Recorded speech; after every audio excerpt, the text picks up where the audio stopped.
All right, what is up, everybody, and welcome back to another episode of Healthy with Kelsey. Today, I have one of my close friends, Mike Beran, here with me today. He was a diver at Auburn, and we actually met kind of through like the festival scene. You came down. He came down to Miami, which is where I was swimming at the time, going to school. And he came down to Miami, had some mutual friends there to go to Ultra Music Festival, and that's kind of how we met. And then we just remained friends throughout the years after that. And I wanted to have him on the show because he has a really amazing story, and I wanted to kind of dive into it. So, like I said, Mike was a diver at Auburn. And so, Mike, when did you start diving? Like, how old were you? I was like 14 years old when I started diving. 14. And did you do like any other sports kind of before that or with that as you were doing Yeah. that? Well, so I was a gymnast first. I started gymnastics when I was like 8 years old, and I did gymnastics up until high school. And then going into high school, I decided I was coming from a small private school, going to a big public school, and I wanted to make friends through sport. And I was like, I'm going to try out for the swim team.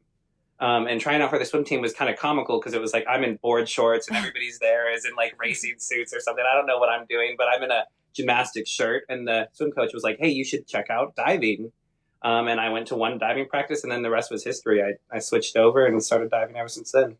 Okay. So you kind of tried other sports and then when did you start like exclusively diving where you were like But you were within going the to be span of one serious? year, One yeah, year. like I was doing gymnastics and diving together as a freshman in high school. And by the end of my freshman year, I was like, this diving thing is new. It's exciting. I'm learning a lot of stuff quickly.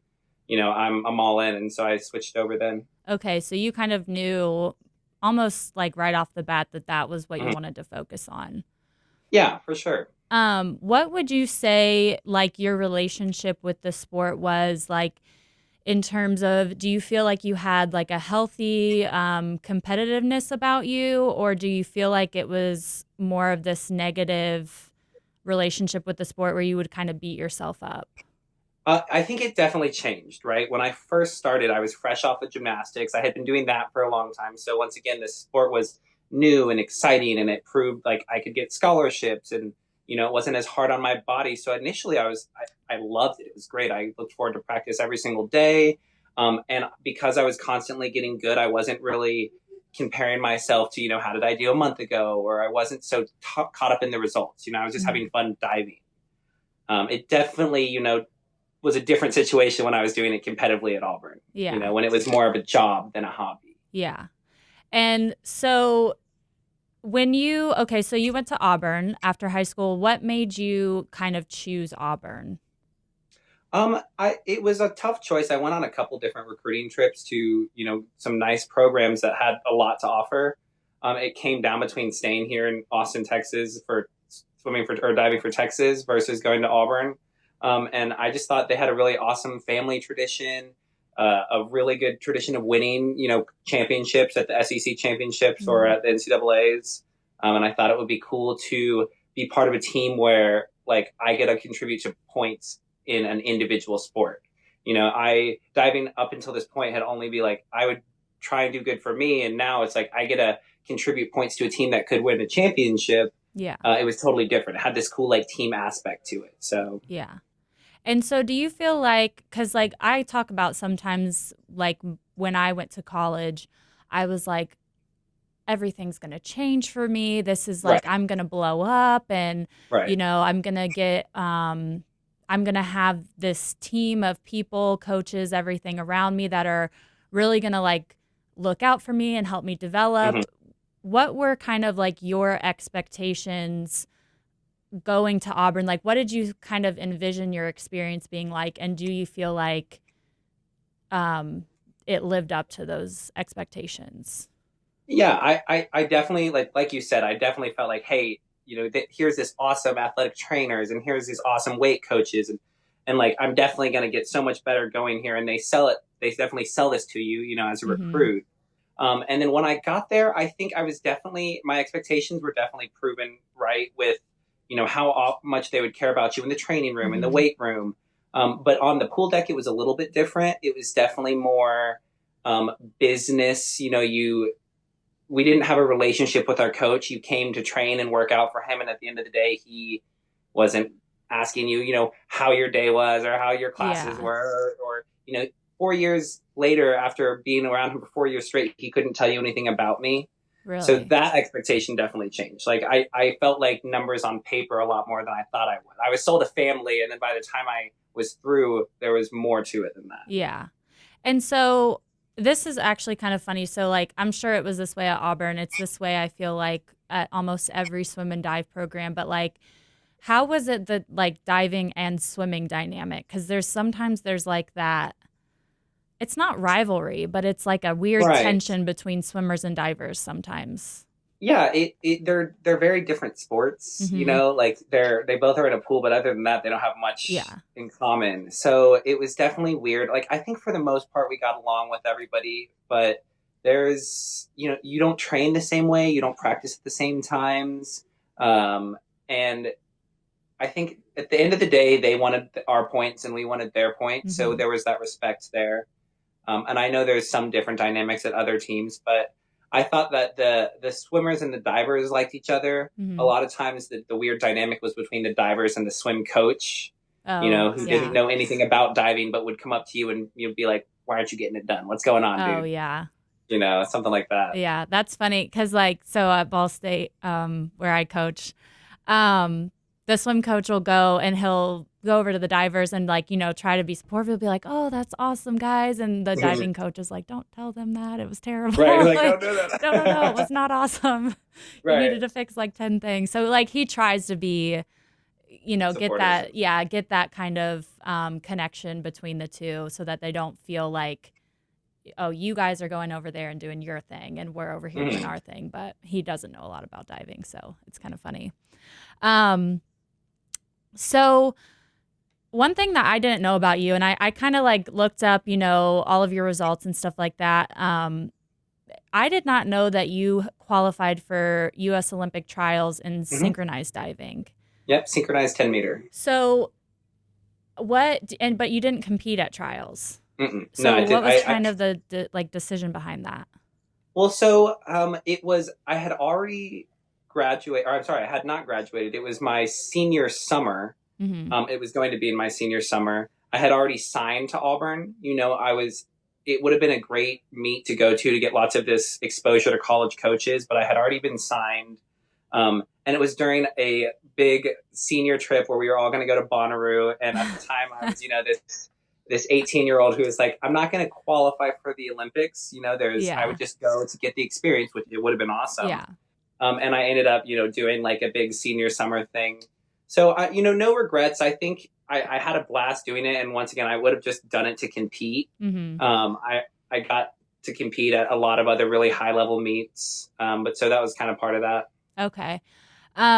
It's funny you say that, Bonnaroo, because we were talking before the show aired. We were talking about how, like, for me, it was like my early 20s. I was like Mhm. all about that festival life. Like, I Right. was like, I can't miss this show. I can't miss this festival. And like, just thought it was so important. And so it's funny you kind of mentioned that going to Bonnaroo, but Oh, my poor coach was like, Bonnaroo? I'm like, Really? Like Olympic trials, Bonnaroo? yeah. And you're like, So, no, but it's Bonnaroo. Like, I have right. to So, go. coach me. I'm sorry, Gabby, my old coach. So okay, so you had qualified for Olympic trials, and then your freshman year, and the reason I want to touch on this, I'll kind of ask you this question first, but the reason I wanted to touch on this specifically, your freshman year, you competed at SECs and you just missed making top 8. You got ninth. So like what were your emotions and thoughts around that? Were you like, "Oh, I'm just a freshman. I'm glad I made Mhm. it even this far," or were you like pissed? I think at that point I was still pretty excited that I made it that far. Yeah. As a freshman, it was, I still was able to score points for our, the team we won that year. I was really excited about that. Hmm. I'm sure that the coaches, they're always like, even if you're a freshman, that's not excusing you. They want to see you do Yeah. as good as you can. Um, so I think that between the coaches and I'm sure it wasn't as positive as it should have been. I was pretty excited with it. I got to see how college athletics work at a high level. Mm, Coming out of high school, you compete so many times where it's easy for you to win or something. The talent field isn't as stacked, and all of a sudden you get into the NCAA, and there's so many incredible athletes, and you don't realize how many of them are out there. So it was definitely like once I saw the competition, I think I was pretty happy with that. yeah. And the reason I ask is just because I had a similar situation. It was my senior year of college where I got ninth at NCAA's, but Hmm. I was like devastated because I was a senior. It was kind of my last chance to like Right. final. And so I was like, I cried from like prelims till finals that night. So Right. I was like devastated, thought the world was over, even though I had Olympic trials later that summer and everything. Like, it's not like my career was over, but I'm just always curious, like, how other people handle, like, how do you feel like you handled disappointment? Do you feel like you handled it well, or do you feel like you had like some toxic Oh, oh, coping totally. mechanisms? I totally had some toxic coping mechanisms. I think it got worse and worse. The more I got into this, like diving into your job and Mm-hmm. it always has to be perfect. The harder I was on myself. And honestly, I'm sure it got to the point where I was like setting myself up for failure. There was Mm-hmm. nothing I could do was going to be good enough. And, and I'm sure that's not only bad for me, but bad for your teammates, bad for the people you train with. I think I definitely, like beat myself up a lot the more invested I got into the diving and the further I got in my college career. Mm-hmm. Okay, so you continued to dive, and then you got injured your junior year. Hmm. So what happened? So it was about like 3 weeks before SECs Oh my my junior gosh. year, and so SECs for us was like a super Yeah. important meet. We talked about it all year, um, and I tore a tricep on training tower. Like 3 weeks out, and it was basically just like for 3 weeks you couldn't do anything except for live in the training room, and the athletic training staff just threw the whole kitchen sink at it and did everything they could Mm-hmm. to kind of patch you together. And then I was able to end up competing at SECs that year 3 weeks later, which was awesome, and ended up making it into the A finals. Oh, that's nice. So you Yeah. competed well then. Yeah, I did. Um. But it was when I was done competing, I was did permanent damage to my tricep. It definitely wasn't Oh, really? right. It wasn't something that I should have done. It was like we knew it was going to be the last meet of my year. After Mm. that, I didn't end up going to the zone meet, which was what would qualify you for NCAA's. Even though I had the qualifying score, it was my season was over after that conference, Wow. just based on training through like a poorly healed tricep. Yeah. So Yeah. how do you? Okay. So like through your kind of like rehab, heading into SECs, knowing that that was probably going to be your last meet, like how like were you kind of did you make peace with it, or were you like kind Yeah, of an I think emotional wreck? I think I was kind of terrified because you're used to training so many hours a week, and now I was down to just like doing rehab and sitting on a bike. Mm-hmm. It was definitely scary. Um, I was just worried about not performing and having it be one of my last meets, or it ended up being my last meet. Yeah. But you put that much more weight on. Am I going to be happy with how I go out? Yeah. So. And so when you were done, Hmm. this is kind of what like I want this whole podcast to be about is like when you were done, Hmm. what like at first were you like, oh, this is awesome, like I've got all Oh, this time, I can at do all first this it's like spring stuff. break. Yeah. Like we're free. I thought I had so much time. I was gonna. The grass is always greener. The people who Mhm. aren't student athletes, they can sleep in before class. They can Mhm. cram up until their test. They don't have morning practice. I was gonna do all these things that I always thought were so awesome that they could do. Mhm. And like I can go out on a Wednesday night. I can. Yeah. It got really slippery slope quick. Yeah. Um, And that's kind of so like and whatever you're comfortable talking about, but like I've been pretty open, like I partied mhm. when I was done. I partied and it just kind of kept like you said, slippery slope for several years after Yeah, I was done. Like it for just the sure. partying was more frequent, it was harder. More So like casual. yeah, it was like instead of one night a week when I was swimming, it was like 3, 4, 5 nights a week. Hmm. So like is that kind of what you Oh, experienced? for sure. For sure. And then on top of that, I wasn't training, Mhm. during the day all the time, or I wasn't just in general was being way less healthy, Mhm.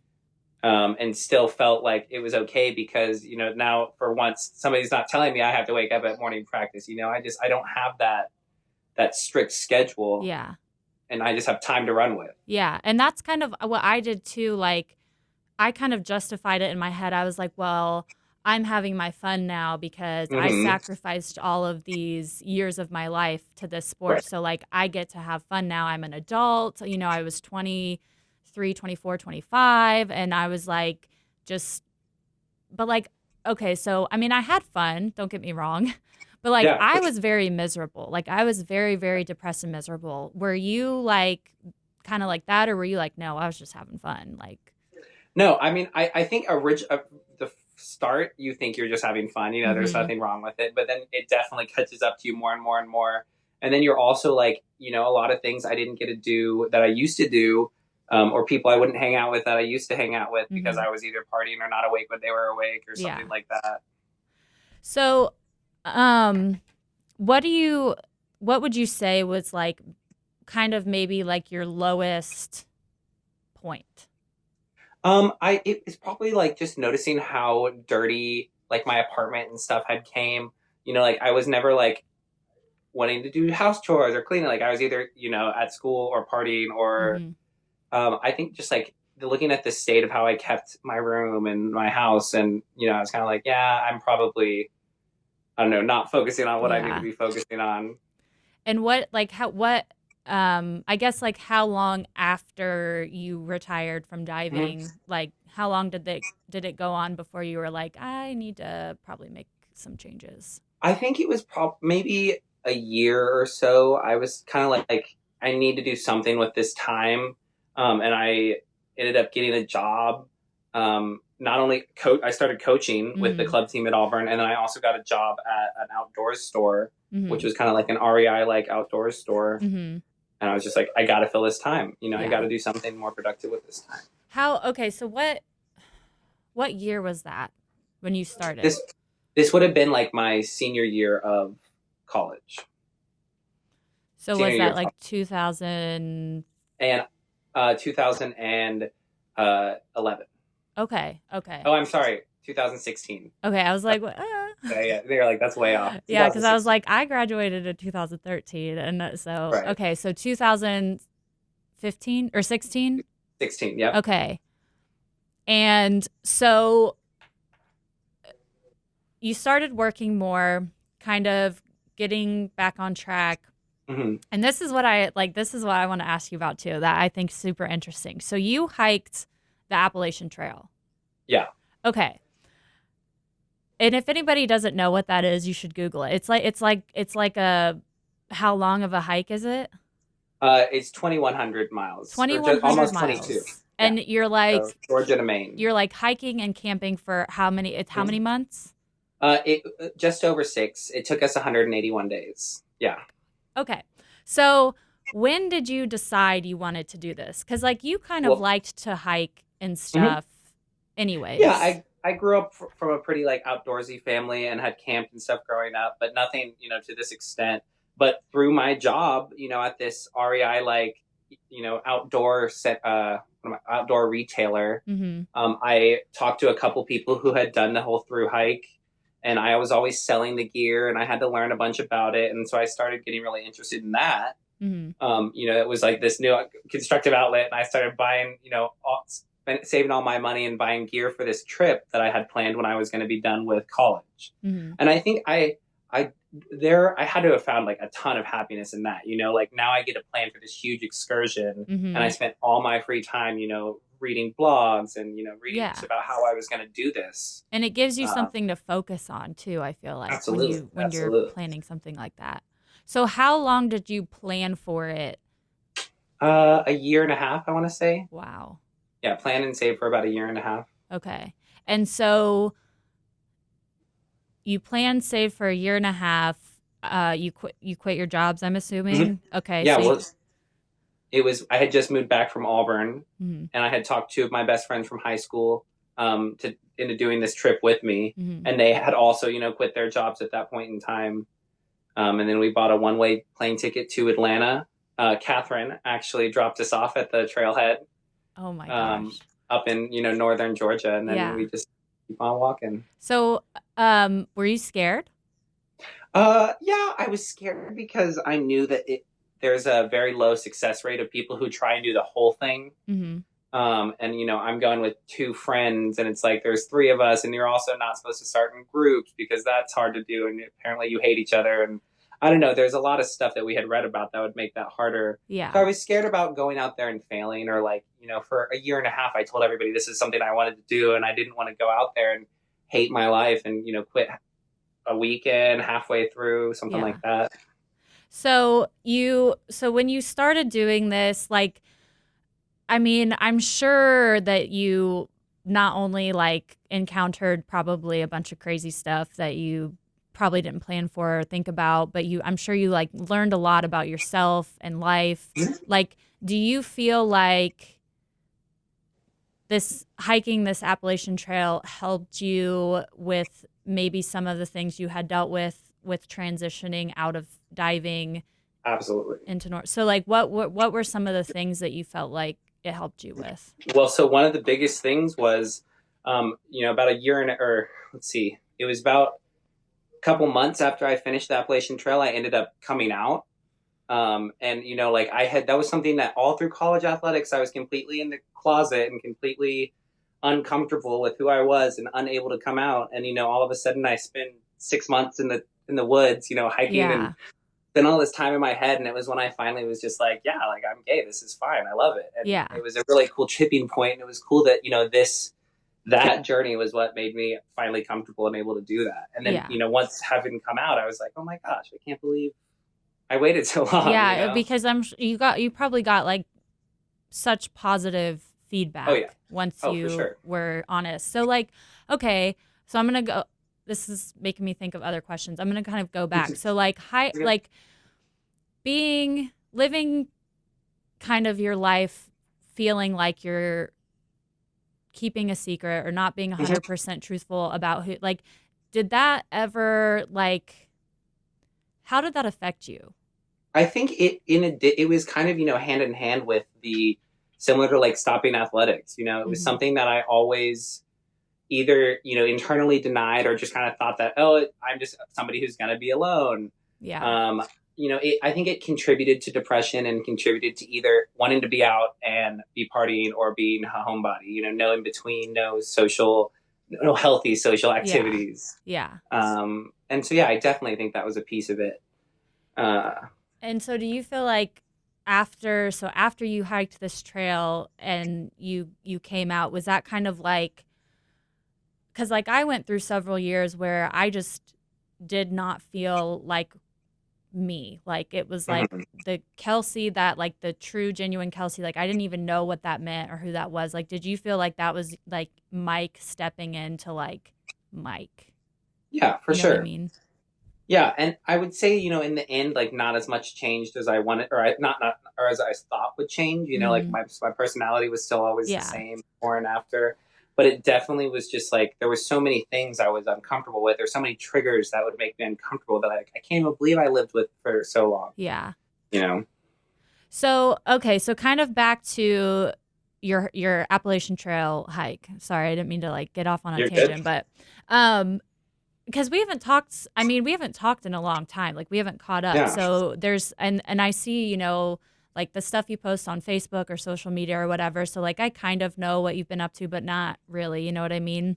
So, what was like on the Appalachian Trail? What was like maybe like one or two of the craziest things maybe that you encountered, like bad weather? Did you run out Yeah. of food? Did you run out of water? I think we definitely encountered some bad weather. We went up and over a bald, big bald patch on a mountain in Tennessee in a blizzard. And we're through hikers, so everything's super lightweight, super minimalistic. Like nobody's prepped for snow blizzards. Mm-hmm. So you're kind of like roughing it, and that was pretty extreme. We definitely saw some, moose and bear. Um, I think one of the coolest parts was whether you ran out of food or you couldn't get a hitchhike and you were stuck in some random, town or, whatever it was. Oh, I'm sorry, you got poor connection. Oh. Um, whatever it was, you had all the tools you needed to survive on your back. So like you were never worried about it. Even if Mm-hmm. something bad happened where you were like, I'm gonna ran out of food or I don't know where we're gonna stay tonight. Have you got everything you need to cook your own food or to sleep and eat with you in your backpack at any times? And it was really cool just having that freedom. Like you weren't worried about anything that happened. Was there ever a time during the hike that you were like, I don't know why the hell I decided I wanted to do this? Or were I you mean, no, pretty. no, for sure. People are pretty open about it too. It's very emotional to be Mm-hmm. out there for so long. You're not going to do anything for 6 months and not have some bad days. You Mm-hmm. got to have the bad days, and sometimes the bad days are tough when you still got to get up and pack up your tent and hike 20 miles today, or and it's cold, and you're going to be cold when you wake up, and you're going to be cold when you go to bed, or it's going to be raining when you wake up, and it's going to be raining when you go to bed.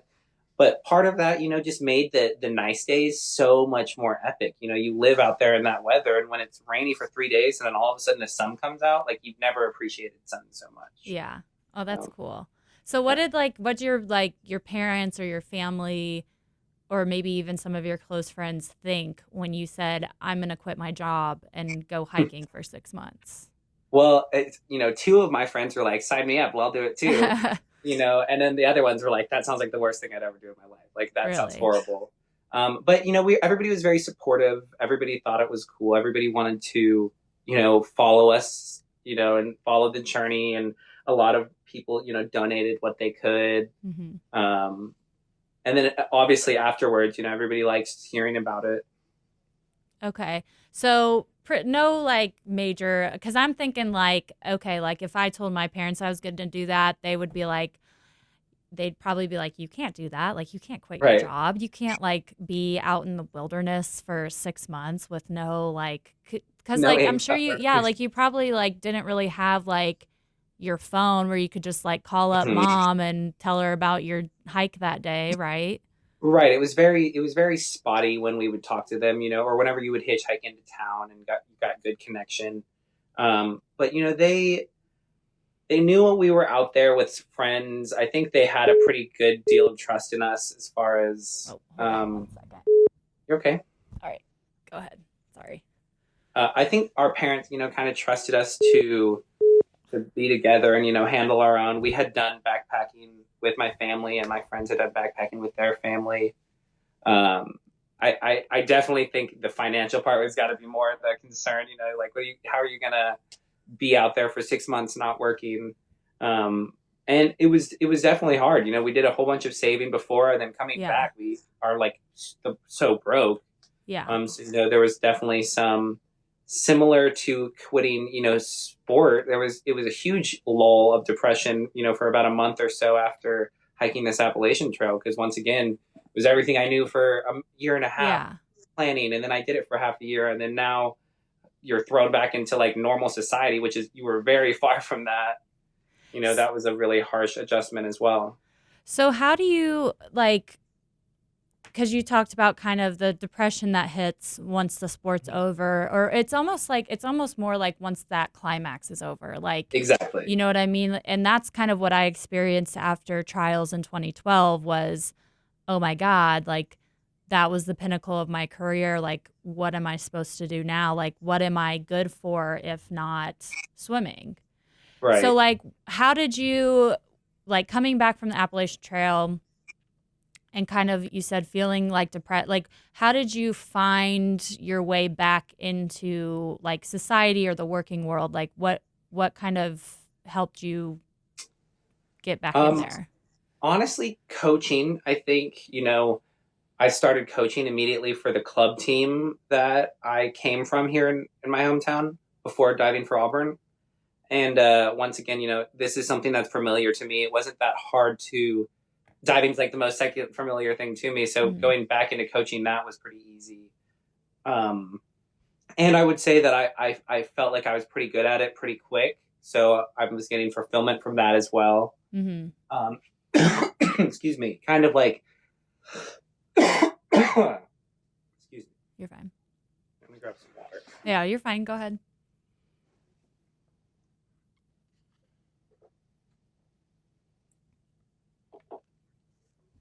Hmm. But yeah, it kind of helped the transition from not being an athlete anymore, still getting to have my foot in the sport I loved, but whew, You're fine. like I still have my toes in the sport I love, and it's not. I don't have the pressure of having to perform myself. Yeah. So you kind of like being on the other side more I so do. maybe than being like in it. Yeah, like for sure now. I think initially it was kind of the same. I thought, hey, this is just like diving, but now I feel like I already feel like I'm a better coach than I was a diver. Mm-hmm. Um, when the divers do good, I feel great, and when they do bad, it's still tough. But when they're doing bad, I'm not. In morning practice, they're the ones who are sitting there cold, working their butts off. Yeah. I'm in my clothes. I'm drinking coffee. I'm Yeah. just trying to be here and coaching and be encouraged. Yeah. So, are you just coaching now? You said you're coaching um club, and do you coach at Auburn, or you said you coach at a No, at university? the University of Texas. University of Yes. Texas. Okay.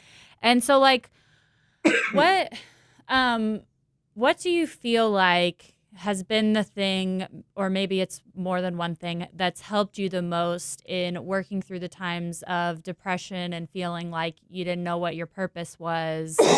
Um what's kind of been the thing that's helped? um, I think part of getting to coach for the local club that I came from, getting to almost like kind of put back into your sport, and also, excuse me, going back to when I first started diving, and I was like everything was new and exciting, and I was learning a bunch, and it wasn't all about performance yet, or consistent performance wasn't this main goal. It was have fun, enjoy what you're doing, and a lot of the kids I'm working with are at this age where they're all up in that. They love it. They Mhm. have a blast at diving every single day, and the bad dives are they're like whatever. I did a bad dive or I had a bad practice. It doesn't eat away at them like it did when we were in college. Yeah. Um, so I think that's really fun. It's fun to see them really enjoying the sport, and it's fun to work with them on that light environment. Yeah. And so, and I kind of want to bring this up too, which I guess I'm backtracking a little bit, but your background is a tie-dye tapestry, which I don't, Yeah. do you still do that? Do you still tie-dye? I do occasionally. Excuse me, Oh, you're fine. man. I do occasionally, but not as much as I used to. It was also kind of one of a side hustle I would do when I was Yeah. saving for the Appalachian Trail. Yeah. Um, and honestly, like a creative outlet. Yeah. So That's yeah. kind of what I was like curious about, is if you felt like that was gave you something to focus on, cuz like I kind of got into flow arts a little bit, Hmm. and like Yeah. hooping and poi and things like that. And when it I started doing it when I had a lot of time on my hands, and I was like, I need something like constructive to do with my Right. time, or like to focus on. And so I was, yeah, just kind of curious if, because you're really good. Like you're really good at tie Thank dyeing. you. So like, Thank you. just if that was kind of something else for you to maybe focus your attention on, that was a constructive or a creative outlet versus, partying or. Yeah, I enjoyed doing it. And then I was selling it as well, so that was fun, Hmm. or that helped, having additional income. And yeah, I definitely did it to fill it because I had all this extra time. I definitely didn't do it as much when I was a college athlete. Yeah.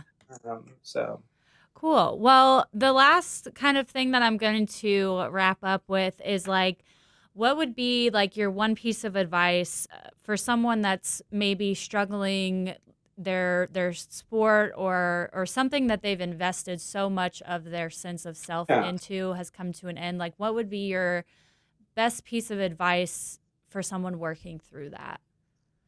I would just say, try and fill your time doing something new that you like.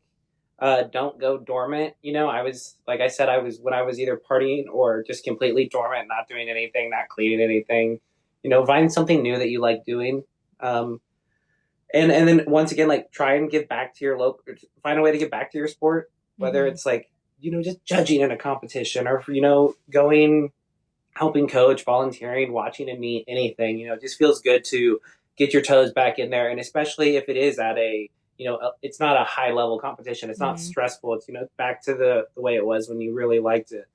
I think that's a good point because, like, because I coach swimming now, and Mm-hmm. I honestly had no intentions of it. I was very much of the mindset where I was like, I'm done with that chapter of my life. It Right. it Right. kind of caused a lot of really like toxic things in my life because of the relationship I had with it, and being back now and coaching and like seeing my athletes love it kind Right. of reminds me of like, oh, I didn't always like hate this sport. I did love it at one time and it just kind of turned sour towards the end. And it kind of takes you Yeah. back to when you weren't, you know, stressed out over results. For sure. And I also like, in spite of some of the things that I didn't like about my coaches, I like Hmm. to, be extra careful about, the way I do things, or like, it ate away at me that my Auburn coach doesn't know anything about me four Hmm. years later. Yeah. And it's like I try and always be, a little more interested in their lives, or, ask them about their day, do something, Yeah. you know. I like trying to put something back, like this. I coach a certain way because of the way we were coached. Yes. Yeah. Yeah. And I think about that too. Like, because I experienced some of that of like, you're an athlete and that's Hmm. kind of all. I experienced that at Kentucky. And so, but I also have had an amazing coaches that have really looked out for me as a person. And so Right. having those two things to compare, like, kind of like you said, like being able to give back to athletes maybe what you didn't have Hmm. at your experience with your experience at Auburn, or maybe things that really helped you that you did have maybe from another coach at some point. So Yeah. yeah, well, I appreciate you so much for being on the show today. Like I said, I know we haven't caught up in several years, but we had I don't know when this happened, when this conversation was, but I remember it might have been through Facebook. I remember you saying something about feeling depressed once you were done diving. And Hmm. so when I got the idea to do this podcast, I thought of you and I was like, oh my gosh, like he's hiked the Appalachian Trail. Like that's insane. And I just thought you would have a really good perspective and a really good story to share. And I'm so glad that you wanted to do this. And I really appreciate having you on today. So. Yeah. Thank you so much. Thank you for having me. All right. Well, that is all we have for today. If you guys have any questions or comments, leave them down below. Subscribe to our YouTube channel, and we will see you next time. Bye.